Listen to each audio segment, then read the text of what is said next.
We have three main levels of consciousness. You have the human mind, which, when an experience happens, it draws from other experiences that it remembers in this lifetime and makes a judgment or decision around them. You have the subconscious mind, also the soul's mind, which is not only able to recognize the experiences of this lifetime, but draw from previous lives. Folklore in Tibetan Buddhism, for example, believes that the Buddha had access to his past 10 lives, which allowed him to advise on how to live the most complete life in this incarnation.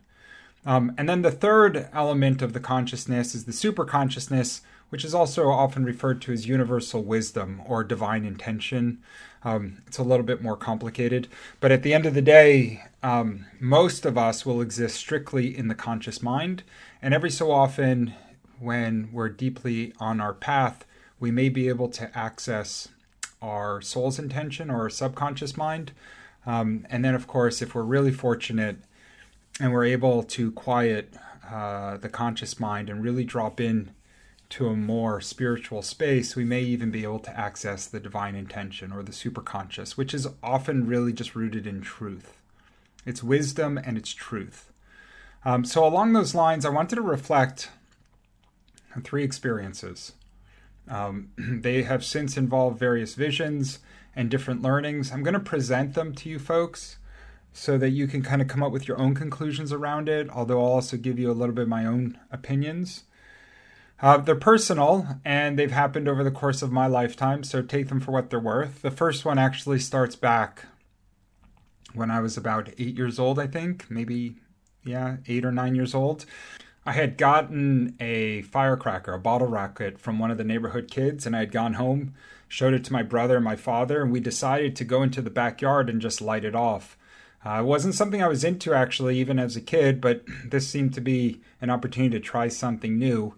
The expectation was that the rocket would shoot up about 30 or 40 feet and just blow up and make a loud noise, and that would be the extent of it. What ended up happening was we lit the fuse, ran back about 15 feet. The rocket went off only to go up about 3 or 4 feet, and then it literally made a perfect right turn, came right at me, and blew up on the side of my head. The noise was so loud that it actually ruptured. It ruptured my right eardrum and caused high-frequency hearing loss. I ended up seeing, a little while later, a doctor who had been checking ears like for ages, 30, 40 years. And he actually, so this would have been the early 80s, so he's reflecting back, and he actually likened my injury to that which he recalled seeing when the soldiers were coming back from the war and their tanks had been hit by shells by the Germans, and they had these blast injuries that had ruptured their eardrums. At the time, we were left with nothing but conscious level explanations for what could have happened. The bottle rocket was faulty, or somehow we mispositioned it in the bottle. Nothing really resonated, but we were, without clear understanding of how what had happened was possible. And so we just dealt with it. And ever since then, I've had poor hearing in my right ear. At some point, I'll end up getting a hearing aid when people around me are just tired of me saying, say that again, say that again. But that's just kind of been my reality now for many years. At some point, I had a vision. I do a lot of meditation. Those that know me, I can oftentimes drop into a quieter space, and sometimes I just feel greater consciousness. And in this case, I wasn't actively looking for an explanation for an injury from 35 years ago or what have you, but I ended up getting an image that actively showed me spiritual energy. Once again, I wasn't thinking about this bottle rocket. It happened a long time ago.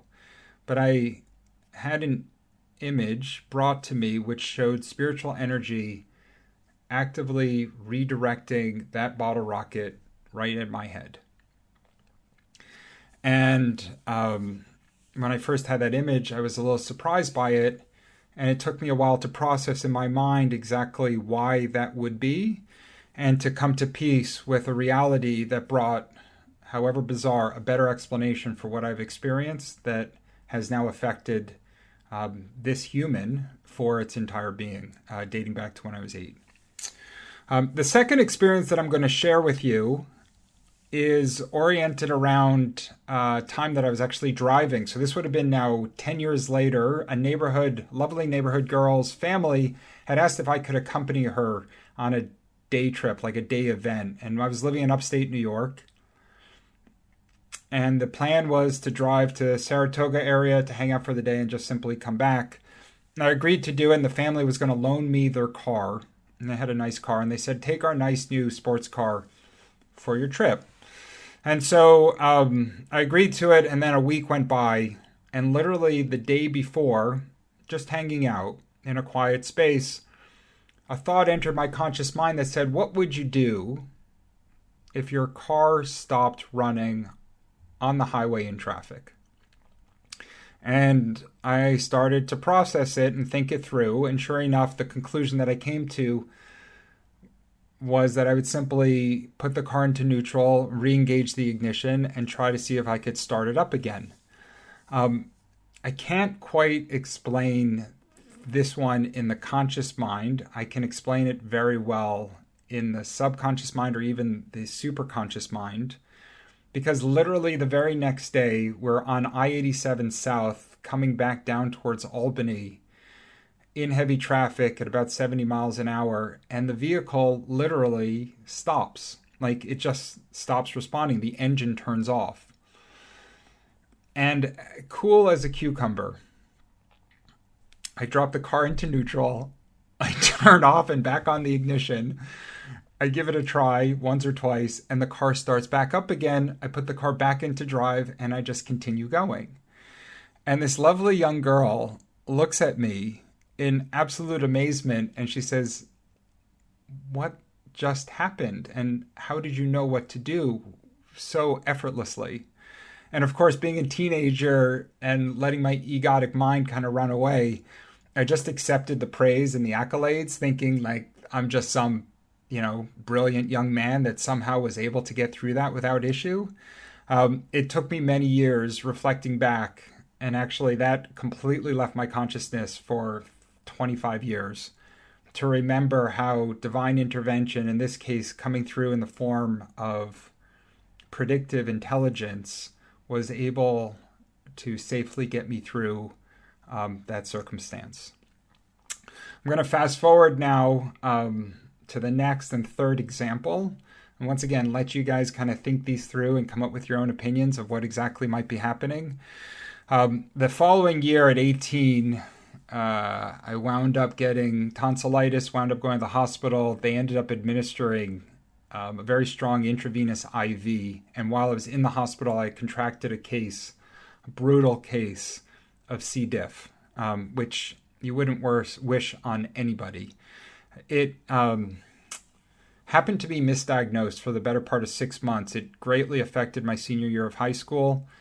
And then as the year was wearing on, they ended up finally diagnosing it properly, but there had been terrible trauma done to my bowel. And as a result, my microbiome was severely impaired, and I was starting to develop all sorts of chronic digestive problems. I ended up going off to university, and that year leading into my 19th birthday and then beyond, those chronic digestive problems really took hold. It seemed like no matter what I do, I was really struggling to restore my digestive health. I never understood why those events would have happened.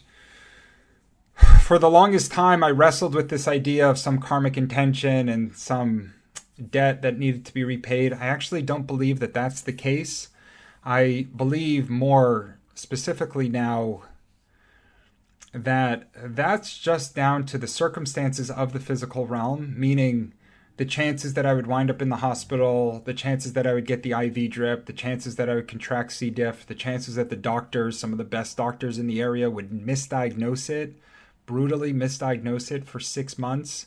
And then, of course, the chances that the year that would follow would be so wrought with peril as I went off to university and struggled more and more to restore my health. That year was just challenging on a lot of different levels.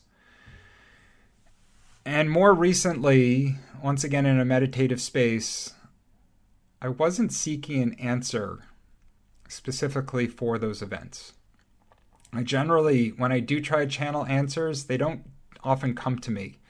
But when I go into a quiet space, it feels like I can connect with some higher consciousness that just wants to tell me about my life or give me explanations for things that have happened, either for me or oftentimes even for other people, but without me necessarily asking always. So it's kind of, not always on my terms, if you will. Anyways, this one entered into my consciousness more recently. And although I didn't get an explanation for why I went through what I went through, or why now 25 years later, I still suffer from oftentimes chronic sensitive digestion, it did explain to me that at my 19th year, when the illness had largely set in, I was told that spiritual energy was going to descend here so that I would have a companion for when I had suffered enough, basically. And that same year, this is just in the physical realm, seems incredibly random, an Italian woman vacationing in Miami got accidentally pregnant and gave birth to a young girl, happened to be 20 years my junior, and her and I ended up meeting later last year, and it was like reunited. It was an immediate, instant connection that has now only grown stronger as the year has transpired. So while I don't have an explanation for why I got sick, and I certainly wouldn't wish illness on myself or anyone else, especially of the magnitude that I've experienced, my belief is that those set of circumstances put the balls in motion that the higher consciousness ended up responding to by creating a second set of circumstances to properly join me when the time was right, and otherwise continue on a path that perhaps wasn't predetermined for this incarnation, but became the product of random chance and the behavior of other people that were involved, and otherwise did what it could to create a healthy offset or a proper connection that would only have been possible when the time was right, because all the relationships that I experienced in my 20s and my 30s, one way or another, were continuously being severely impaired by my health challenges and or the susceptibility that I was experiencing to the physical realm. And just late last year, timing started to change, and in that moment, somebody entered into my life, and the explanation all seems to make sense. So we can all draw our conclusions from these three different events. It's funny, just as I sit and reflect back on them and how I feel them as they were unfolding, and the confusion and the anxiety and at times the sadness, certainly for the first and the third one. It's very typical that we get caught up in the moment and we can't quite see the bigger picture. And when we're just left to our conscious mind goes into like this state of triage where it just has to try to fix everything right away. If we give it the adequate time or are on a spiritual path and can healthily drop into our soulful mind or our subconscious, there's more intelligence that's at our disposal that we can draw from. And certainly if we can really quiet the conscious mind and connect with our universal wisdom, or what would be the truth, then we have the ability at times to see the bigger picture and recognize that this physical form will come to pass and that it's nothing more than a vehicle to help us journey on this path, and that these are all different experiences, whether good or bad, as judged by the human mind, are simply neutral experiences that are happening to give us opportunities for growth and or to overcome adversity, and then certainly by extension to figure out ways to live the most complete, most magnanimous, kindest life, to begin to help others, and certainly to connect at a higher vibrational state with those that are likewise collectively in this realm on their own path, doing the best they can. So that's all I had for you guys today. I love that you took the time to listen, and I know I come out with these videos every couple weeks. If there's anything here that you want to comment on, just as always, go for it. All right, everyone, lots of love and endless light, and I hope we're all well, and we'll talk to everybody real soon.